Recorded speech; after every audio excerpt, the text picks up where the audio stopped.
Hello guys, this is Mr. Nasco and I have a Lego set for you today.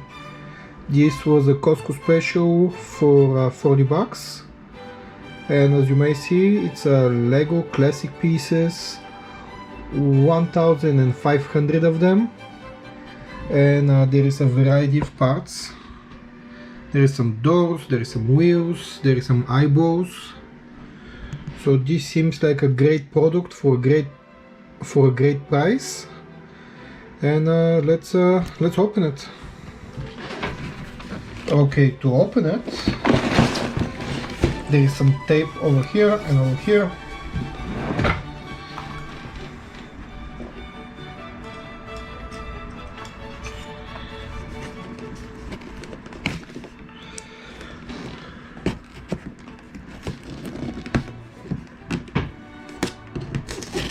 Oh, come on, look at that.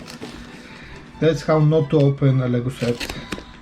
I even had the tweezers. Let's see if I have a better luck with this one. This is not a child-friendly way to... Okay.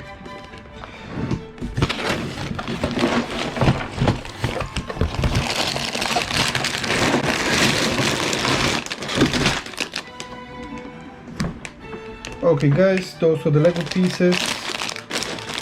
This is the menu.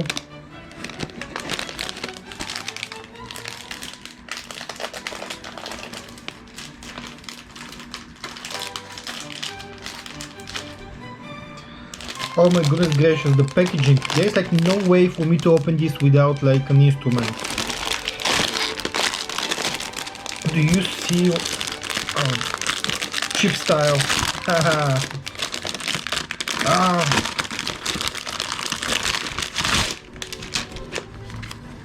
There we go.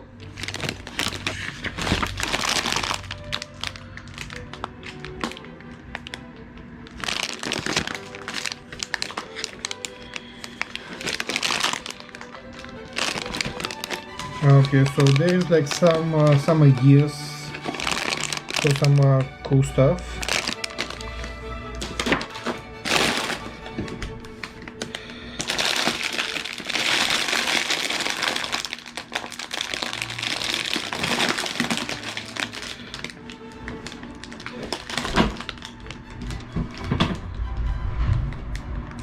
I need a container. Unfortunately, the box came just a box, and there's like no way for me to kind of keep them in there. I need like a small container.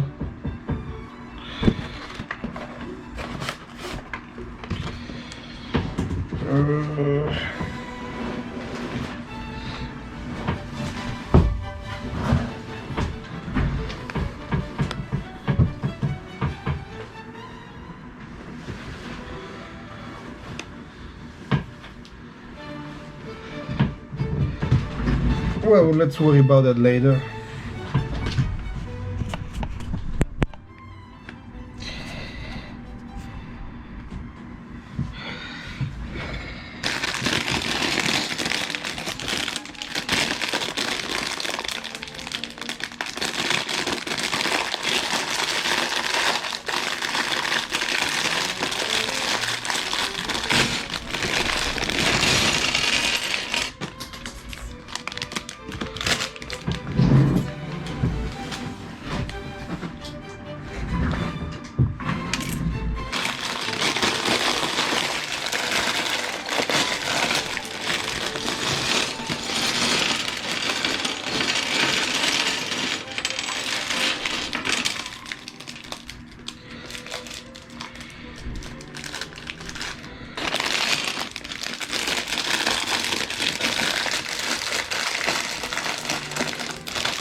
Hey guys, look at the door.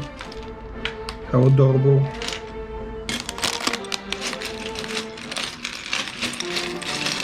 Oh, there is some switches. And they actually work.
Okay. I found this big block, so I'm gonna start building.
Okay guys, here we are.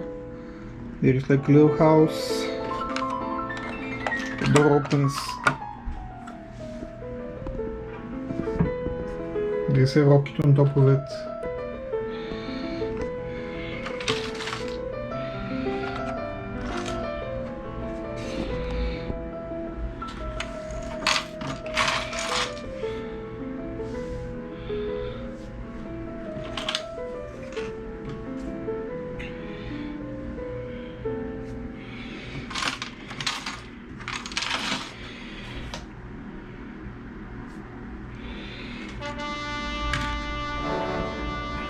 And there is the vehicle.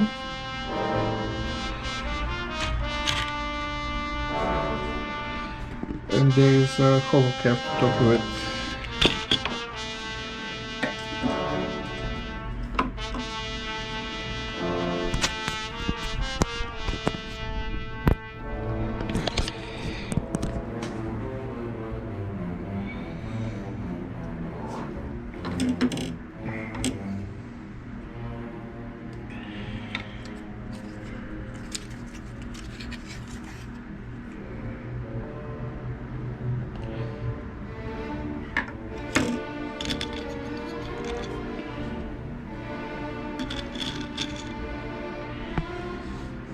Thank you very much for joining me, and please like and subscribe.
we're going to turn to the latest on President Trump's refusal to concede defeat, delaying the transition to a Biden administration as his campaign challenges the ballot counts with no evidence of widespread fraud. As President-elect Joe Biden forges ahead, Mary Bruce is tracking all the latest for us. Good morning, Mary. Good morning, Michael. Well, as President Trump is digging in, President-elect Joe Biden is trying to project calm and lower the temperature amid all of this uncertainty. But there is growing concern that the president's refusal to reckon with reality here could have serious repercussions. This morning, as President Trump continues to defy the outcome of the election, unwilling to admit defeat, President-elect Joe Biden is trying to reassure Americans that Trump won't derail his transition. We don't see anything that's slowing us down. He's forging ahead, even though the president still insists we will win. Trump has been holed up in the White House, filing long-shot legal challenges, but he has yet to provide any evidence of widespread fraud. His administration refusing to take key steps to begin the transfer of power. The nation's top diplomat, Secretary of State Mike Pompeo, perpetuating the false narrative that Trump could still win. Is the State Department currently preparing to engage with the Biden transition team? If not, at what point does a delay hamper a smooth transition or pose a risk to national security? There will be a smooth transition to a second Trump administration. While on the Hill Tuesday, Vice President Mike Pence also at odds with reality, refusing to comment or come to terms with the election results. Mr. Vice President, is it time to concede? Is there really any evidence of fraud? We asked the president-elect how he's planning to move forward with the transition. How will you move ahead if the president continues to refuse to concede? We're going to do exactly what we'd be doing if he had conceded and said we've won, which we have, and so there's nothing really changing. But not ruling out legal action. No, I don't see a need for legal action, quite frankly. So far, there's no evidence of any of the assertions made by the President or Secretary of State Pompeo. Secretary of State Pompeo. And pressed on his message to Americans worried about Trump's refusal to concede. I just think it's an embarrassment, quite frankly. The only thing that, how can I say this tactfully? I think it will not help the president's legacy. Now, privately, people close to the president tell us that he knows this race is over, and yet he is still perpetuating this false narrative and dangerously undermining a peaceful transition of power. George. Hey, Mayor, we should underscore this has never happened before in American history, and democracies depend on losers accepting the results of the election, yet the White House is going forward with these challenges even though they know they can't succeed. Yeah, George, they know the math here. They know that there is no pathway to win through litigation. And so it's hard to say if they really have a clear strategy here, except to try and sow doubt in the legitimacy of a Biden presidency. The question then becomes really, how far is the president willing to go to undermine our electoral system? And does it do lasting damage beyond just a Biden presidency, George? Which was exactly the Russians' goals in interfering in this election. Okay, Mayor, thanks very much. Hi, everyone. George Stephanopoulos here. Thanks for checking out the ABC News YouTube channel. If you'd like to get more videos, show highlights, and watch live event coverage, click on the right over here to subscribe to our channel, and don't forget to download the ABC News app for breaking news alerts. Thanks for watching.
We're going to begin with the dramatic worsening, though, in the coronavirus crisis. As many families make plans for this upcoming holiday season, Thanksgiving is just around the corner. Officials reported a record 136,000 new cases just yesterday. Every day over the past 8 days, the number of daily cases has exceeded 100,000. The crisis is plain to see in most of the U.S., forcing governors to announce new restrictions.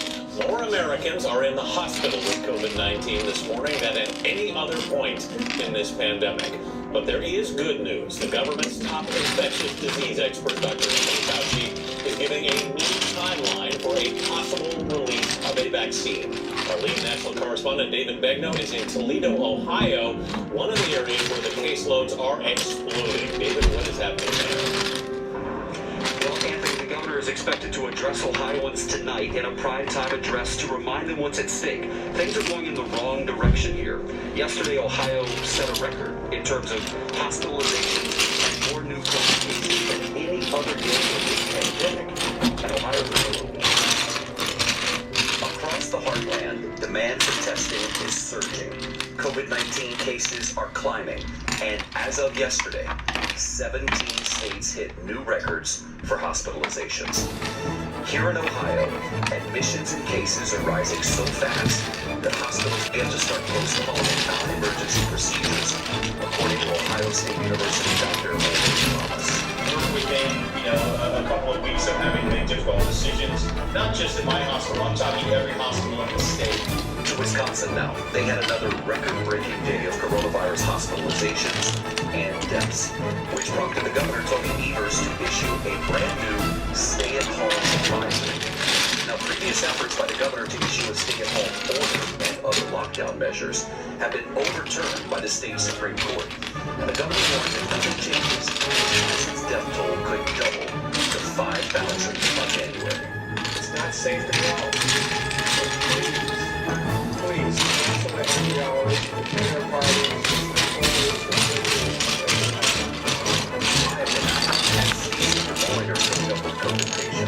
Iowa's Governor Ken Reynolds has issued an order requiring people to wear masks in most public places. It's a move that the governor has resisted since the beginning of the pandemic. She once called mask mandates feel-good actions. But now her state has one of the highest test positivity rates in the nation.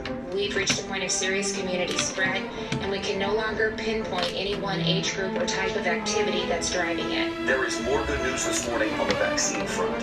Dr. Anthony Fauci expects that Pfizer's vaccine will receive emergency use authorization by the FDA by the end of this month. The average American should be able to get a vaccine if they want it by the spring. Well, we're talking probably by April, the end of April, I would think. The vaccine could be a lifeline for people like Peggy George and Lisa Smith.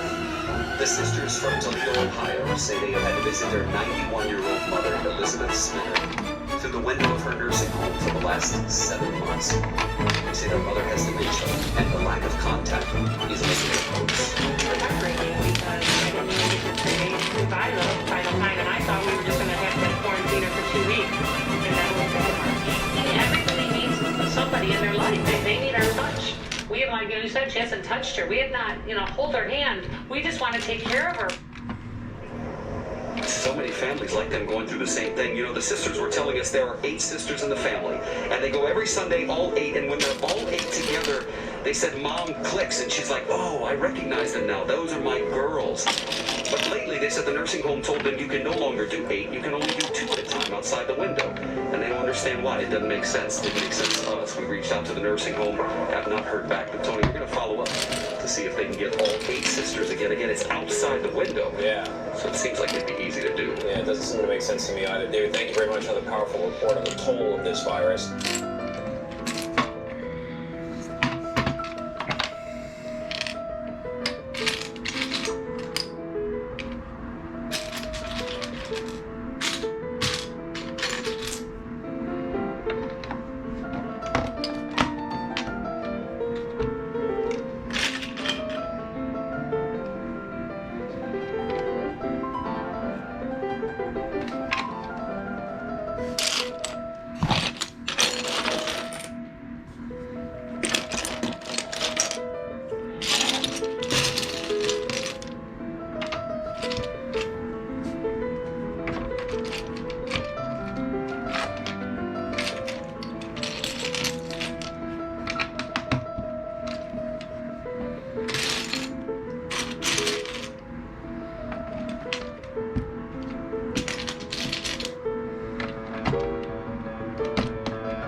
Kill me! Kill me now! I'm trying. Oh man, he's got another one. When it comes to these stones, we won't be trading lives. I will trade both of your lives for this stone. Rude. I wanted sandwiches! Tell me where the orange stone is. No! Come on. Fine. Hey guys, you looking for the soul stone? Yes. I know where it is. All I gotta do is throw this girl off a cliff. Well, there she goes. This would be way more emotional if I had a different voice right now, don't you think? Well, see you later. We're the good guys. We're the good guys. Then why are we fighting each other? This movie's gone too long without action scenes. Hey everyone, I make all the best weapons in the space galaxy. Yeah. New weapon will be called Windbreaker. Sounds like a fog name. Then how about Stormbreaker? Right, that's totally different. That's fine. We'll go with that. 145, 145, 145. Do I have 146? 146. Going once, going twice. Sold. What are you doing? Seeing how many possible outcomes we met. How many? One. Where I die first when they come back, and then you die in the next one because I have a sequel plan and you don't. Well, let's not do that plan then. I swear these people will revisit us plans. We need something. Hey, Cap. Hey, buddy. Monkeys don't shake hands. Monkeys got a hug. What are those? This is our robot. We need you to fix it. So I'm smarter than everyone here. Is that the Transformers? Okay, it is time to fight and get this man a shame. I ain't shaved until the end. Yeah. Spider-Man were here. He would compare this to Phantom Menace. Who's Spider-Man? Whatever you do, don't dig under the sheet. All right, we won't. We promise. We've got to turn the forge back on. More power! It's working. It's working. Oh, this man is on fire. Thanks, Thor. Why didn't this mold include a handle? I'll give you a hand. Ah, get it? Because I gave you my hand. This is so much more violent than Phantom Menace. Lisa understood that reference. How cool, Cap.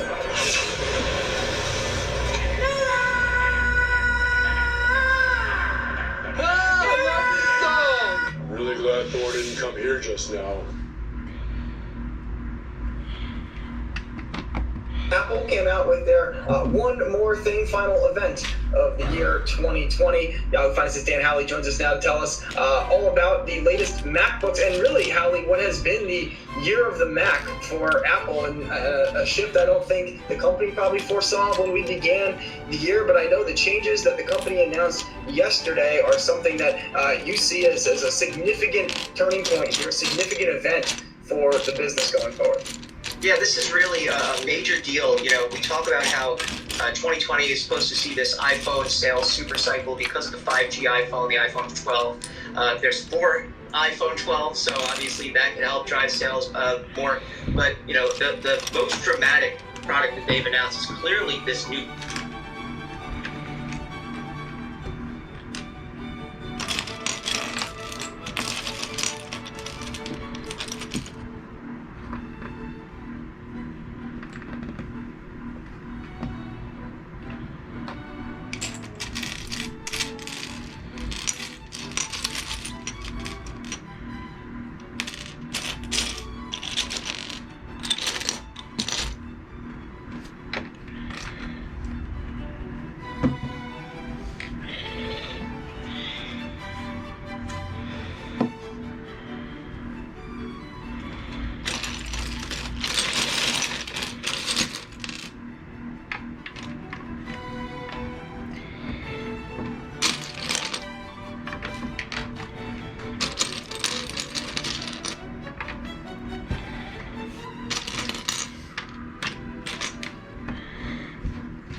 man of infinite numbers, endless calculations, and remarkably few words. And his wristwatch said he knew. Every weekday for 12 years, Harold would brush each of his 32 teeth 76 times. 38 times back and forth, 38 times up and down. Every weekday for 12 years, Harold would tie his tie in a single Windsor knot instead of the double, thereby saving up to 43 seconds. His wristwatch thought the single Windsor made his neck look fat, and said nothing. Every weekday for 12 years, Harold would run at a rate of nearly 57 steps per block for 6 blocks, barely catching 17 brilliant months. His wristwatch would delight in the feeling of the crisp wind rushing over his face.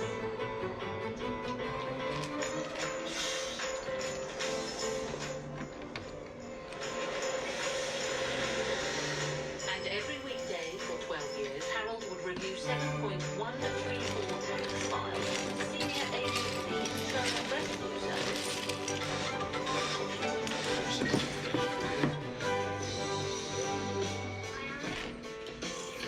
Harold, 89 times 1,417.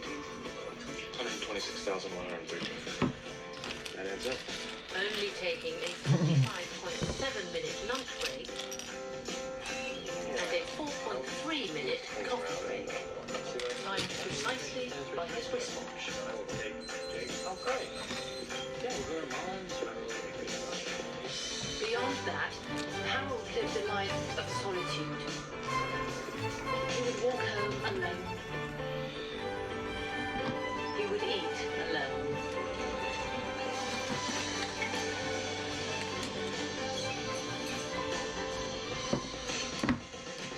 And at precisely 11:13 every night, Harold would go to bed alone, placing his wristwatch to rest on the nightstand beside him.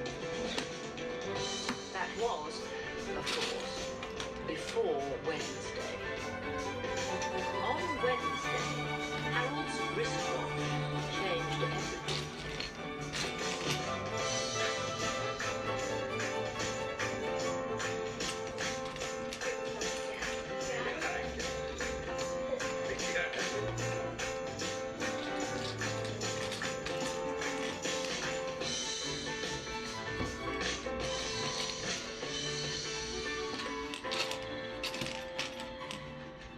If one had asked Harold, he would have said that this particular Wednesday was exactly like all the Wednesdays prior. And he began it the same way he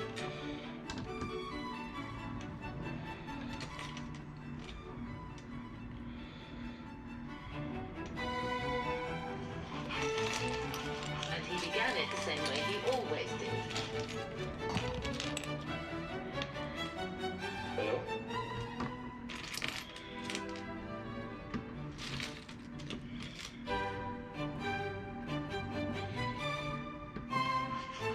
He began it the same way he always did. When others' minds would... Hello, someone there?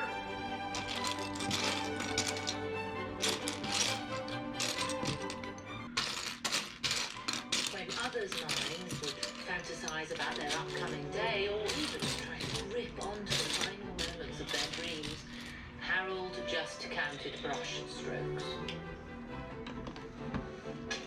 All right, who just said Harold just counted brush strokes? And how do you know I'm counting brush strokes? Hello? It was remarkable how the simple, modest... It was remarkable how... It was remarkable how the simple, modest elements of Harold's life, so often taken for granted, would become the catalyst for an entirely new life. Harold ran for the bus, his stiff leather shoes making a terrible squeaking sound as they flexed against the asphalt.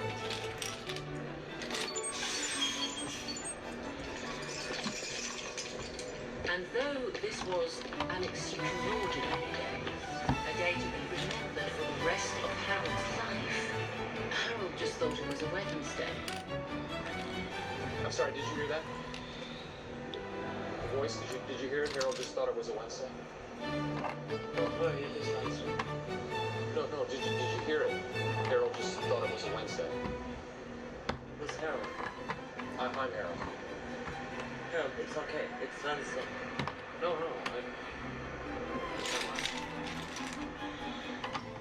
Harold couldn't concentrate on his work. His thoughts were scattered. His mind elsewhere. Someone here should be able to fix. Hold on a second. Hey, Harold. What's 67 times 453? When a co-worker asked the product of 67 and 453, You know what? I can't think while you're talking. he drew a blank. What? Harold quickly answered 30,351. 30,351. Despite the answer really being 31,000. Wait. 31,305. Sorry. Dude, I just totally caught some insurance adjuster claiming his jet ski as a work vehicle. It is a shame that they don't give out an Honor of the Year award.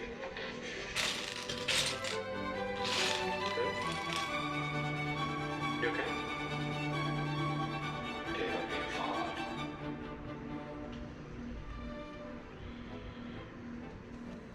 How do you mean followed? You're not moving. It's by voice. But I'm being followed by a woman's voice. Oh.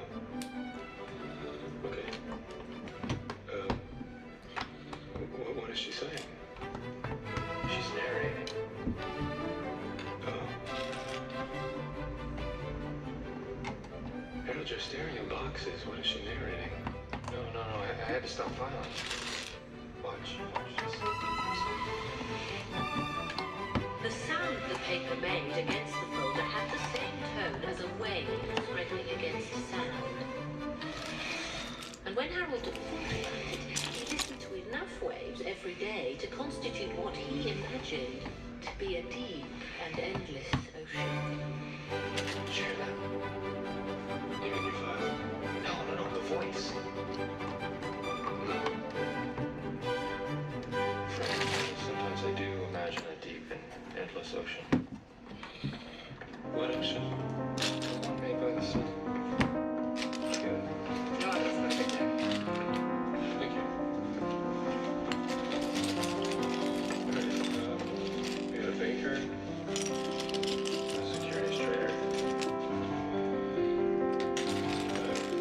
Maybe I should take a baker.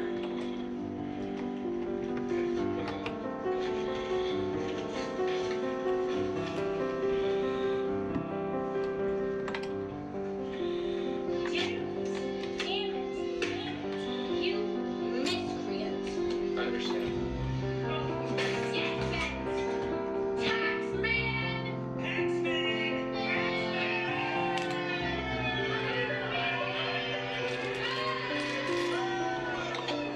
So is there somewhere else we could talk about this? No. We're gonna talk about this right here.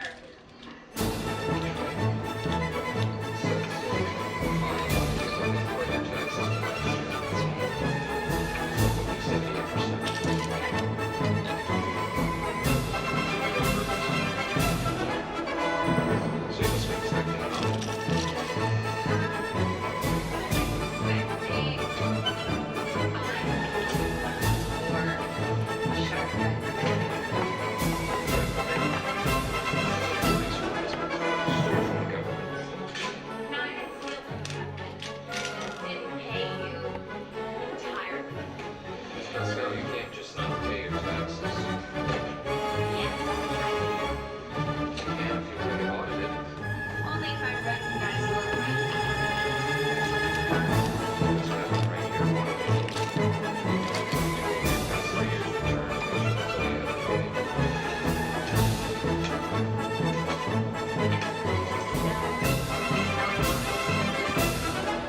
Big supporter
gas.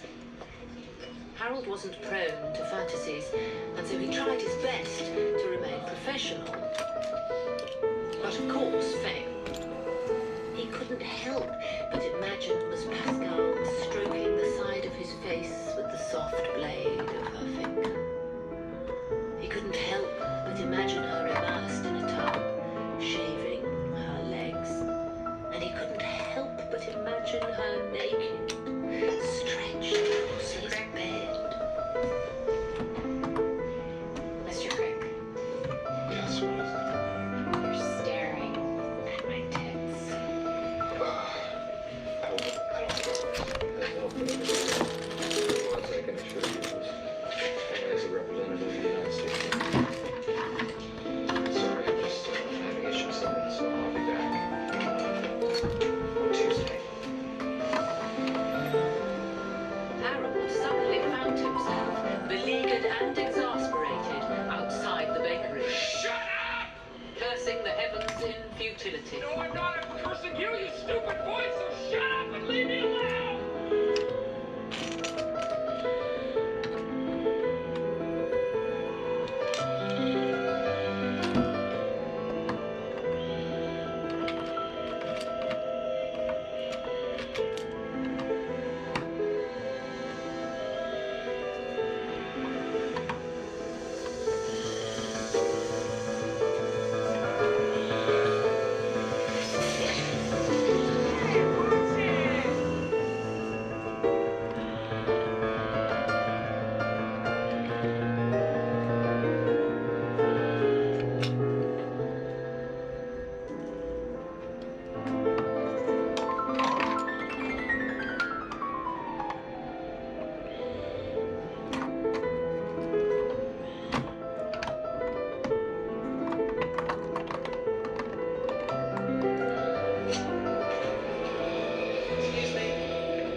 Excuse me.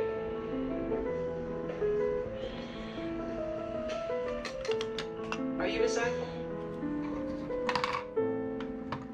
Yes. Excellent. May I ask what you're doing?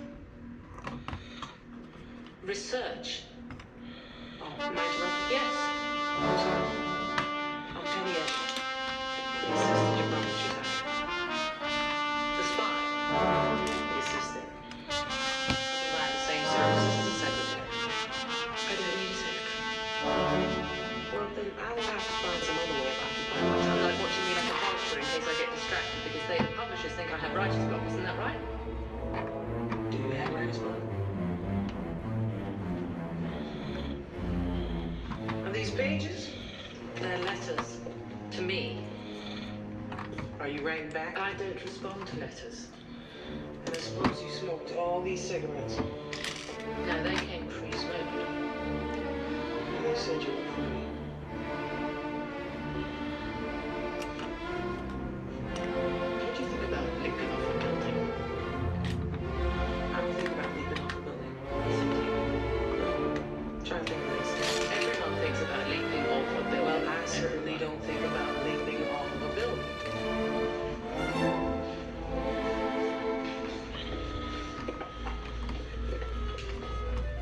They say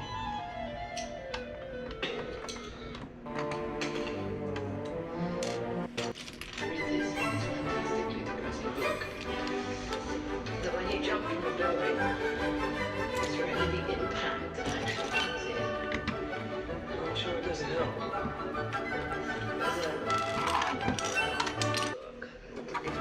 It's all about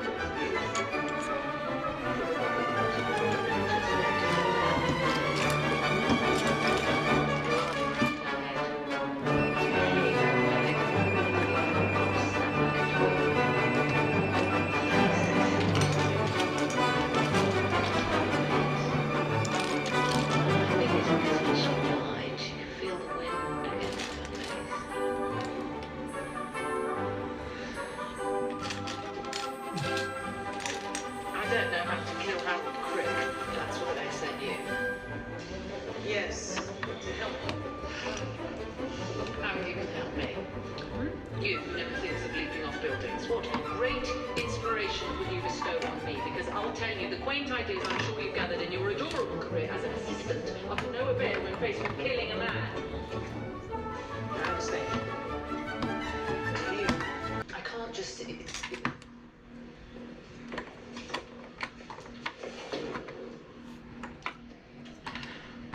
as much as I would like to, I cannot simply throw Harold Crick off a building.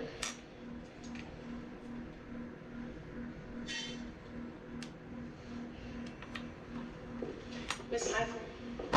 Okay. I've been an author's assistant for 11 years. I've helped more than 20 authors complete more than 35 books, and I've never missed a deadline. And I've never gone back to the publisher to ask for more time. Now, I will be available to you every minute of every day until the final punctuation is embedded on the very last page. I do not like loud music. I do not abide narcotics. And I will gladly and quietly help you kill Harold Crick.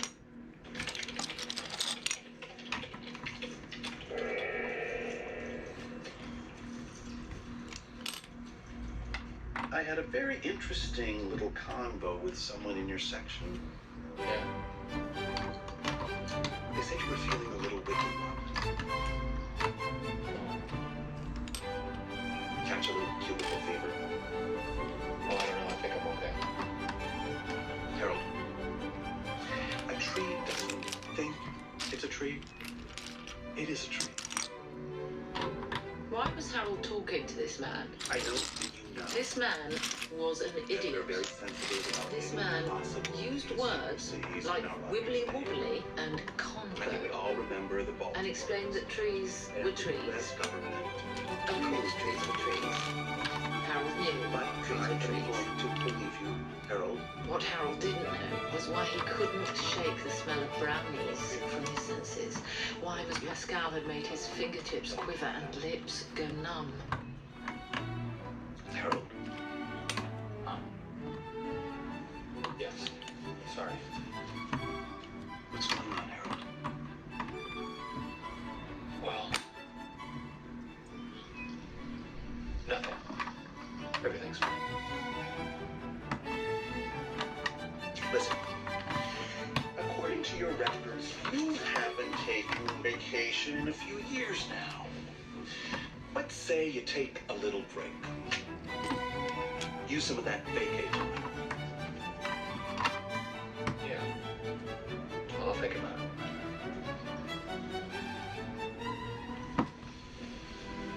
Harold.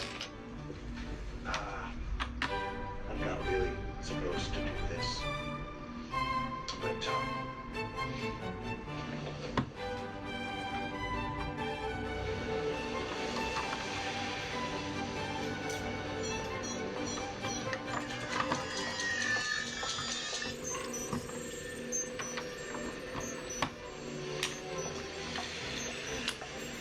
Harold assumed his watch was simply on the fritz and never even considered that it might be trying to tell him something. In fact, Harold had never once paid attention to his watch other than to find out the time, and honestly, it drove his watch crazy. And so on this particular Wednesday evening, as Harold waited for the bus, his watch suddenly stopped. Sir, does anyone have a time? I got 6:18. Thus, Harold's watch thrust him into the immitigable path of fate. Little did he know that this simple, seemingly innocuous act would result in his imminent death. What? What? Hey! Hello? What? Why? Why my neck? Hello? Excuse me? When? Oh, wait a minute!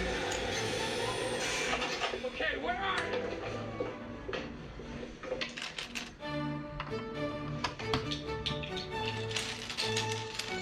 Harold brushed 72 kids 72 times. Why won't you say anything? I heard you. That will result in his imminent death. I heard you. What? Harold frantically grabbed his lamp.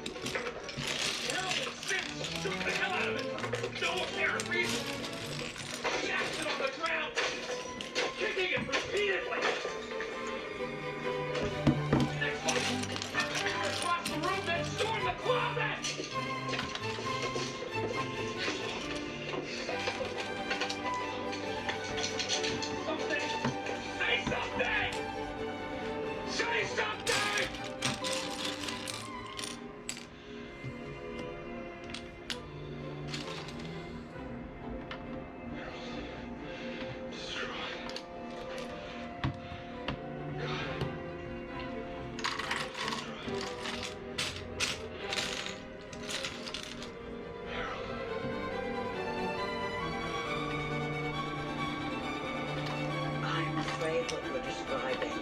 schizophrenia. No, it's not schizophrenia. It's just a voice in my head. I mean, the voice isn't telling me to do anything. It's telling me what I've already done. Accurately and with a better vocabulary. Mr. Crick, you have a voice speaking to you. About me. I'm somehow involved in some sort of story. Like I'm a character in my own life. But the problem is that the voice comes and goes. But there are other parts of the story not being told to me. And I need to find out what those other parts are before it's too late. Before the story concludes with your death. Yes. Mr. Crick, I hate to sound like a broken record, but that's schizophrenia.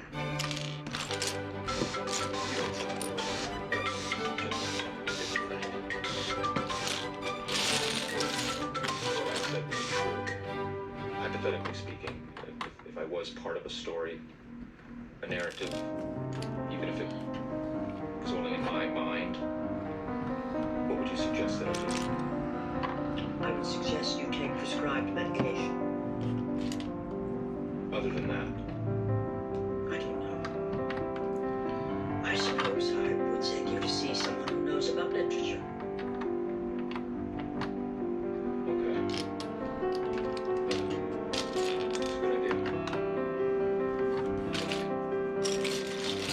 So you're the young gentleman who called me about the narrator. This narrator says you're gonna die. Yes. How long has it given you to live? Dramatic irony. Fuck everything else. So, you crazy or what? Well, Do you want to say that to crazy people? I don't know. Oh, well, how many stairs in the hallway out there? One. You were counting them as we walked, weren't you? No. Of course. The bank. The bank irons. Married? Never? Engaged to a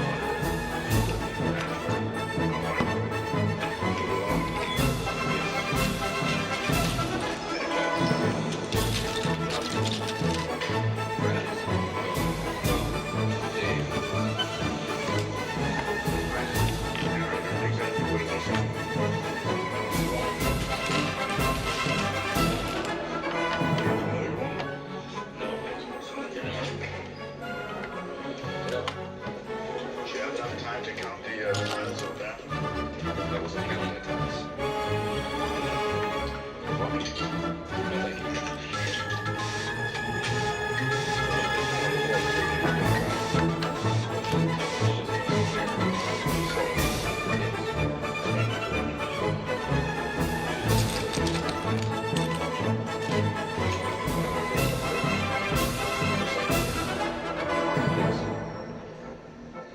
Well, not the most insightful voice in the world, is it?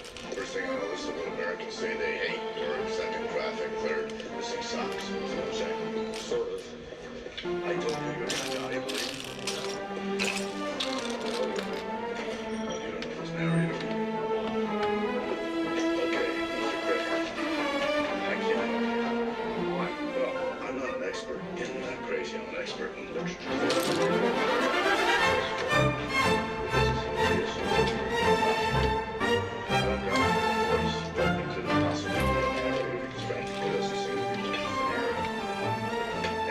After semester, I'm teaching 5 courses and I'm training doctoral candidates on how to do perhaps you should keep it short. Right, she said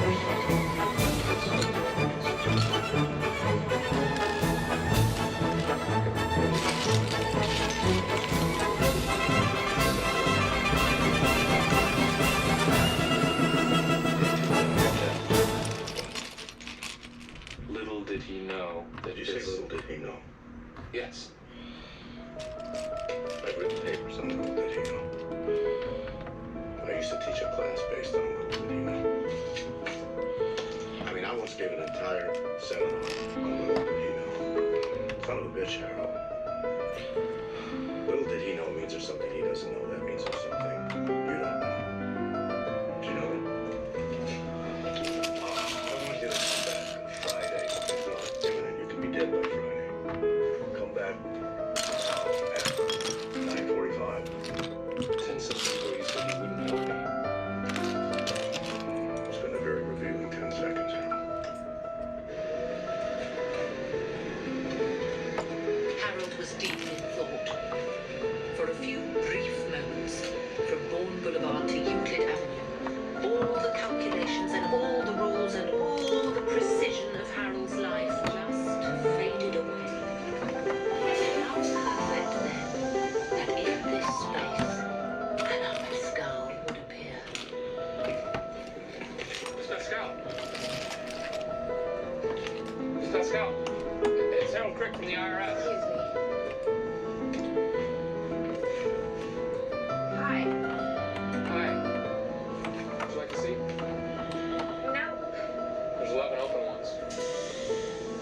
you a frequenter of the Metropolitan Transit Authority too?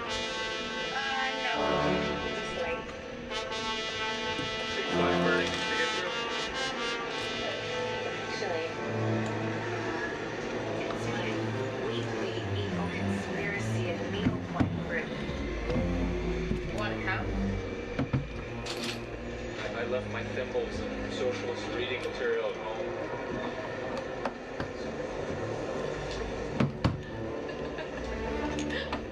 Harold nervously made small talk. They're very straight teeth.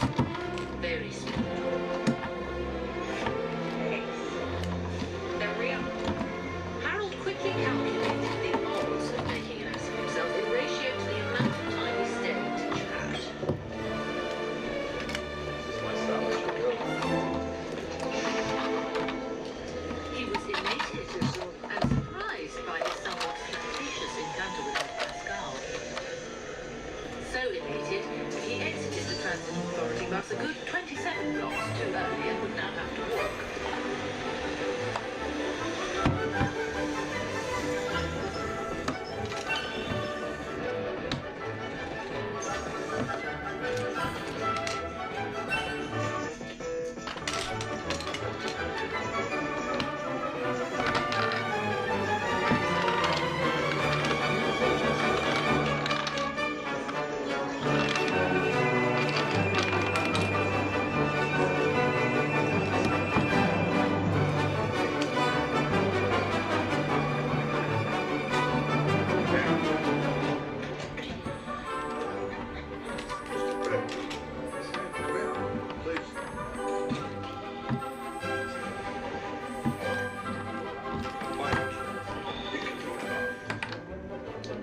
Looks like our narrator hasn't killed me quite yet. No, not yet.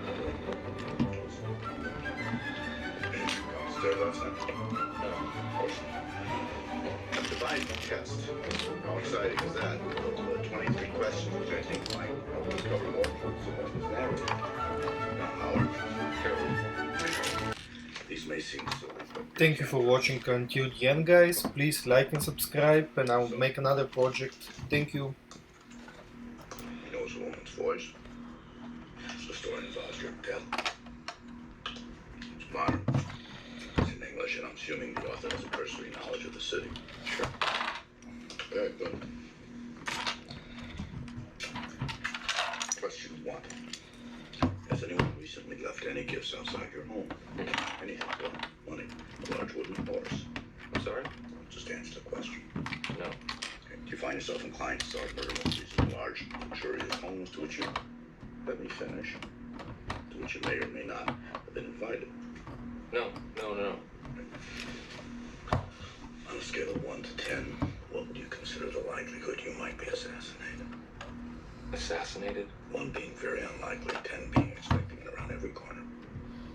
I have no idea. I rephrase. Are you the king of anything?